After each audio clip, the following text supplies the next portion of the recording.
বিশ্বকাপের ময়দানে এসে আফগানিস্তান কিন্তু অবশেষে কিন্তু বাংলাদেশে হারায়া একটা বড় ইতিহাস রচনা করলো। তারা কিন্তু সোজাসুজি সেমিফাইনালে উঠে গেল। বাংলাদেশ কেন হারলো সেই সম্পর্কে পরে আমি কথা বলতেছি, কিন্তু আফগানিস্তানের সম্পর্কে যত প্রশংসা করা যায় তত কম।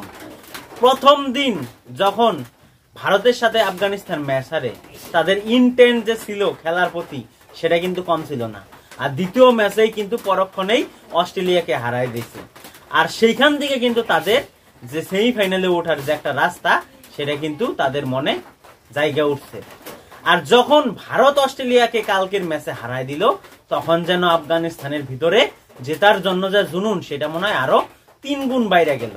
আর সেটা বাংলাদেশের ম্যাচে এসে কিন্তু সেটা দেখা গেছে।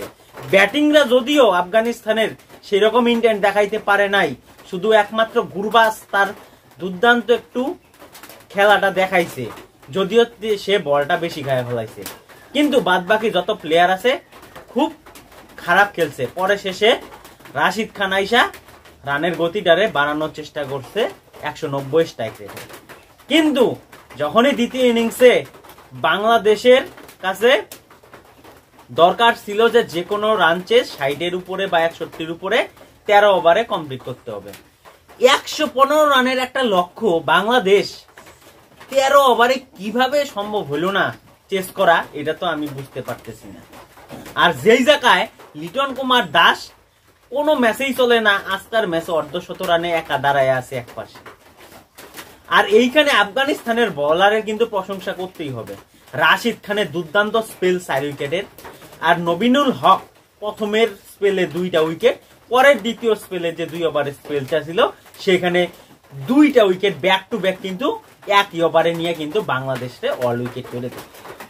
আর এখানে বাংলাদেশের কথা যদি আমি বলতে চাই, তাহলে বাংলাদেশ এই ম্যাচটা কিন্তু আরামে 13 ওভারে শেষ করে জিতে সেমিফাইনালে উঠতে পারত, কিন্তু না, বাংলাদেশের ইচ্ছা সেমিফাইনাল খেলার না।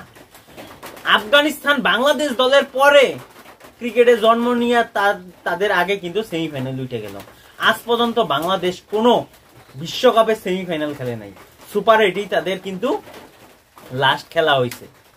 তাছাড়া বাংলাদেশ আজকের ম্যাচটা জিততে পারলো না, সে কবে জিতবে?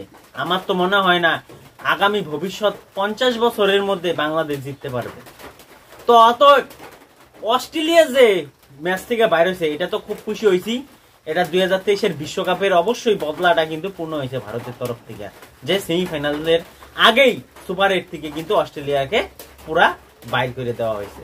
তো ভারতের সাথে ম্যাচ হবে হয়েছে ইংল্যান্ডের সেমিফাইনাল ম্যাচ 27 তারিখ রাত্রেবেলা, আর 27 তারিখ সকালবেলা হবে আফগানিস্তান বনাম সাউথ আফ্রিকা।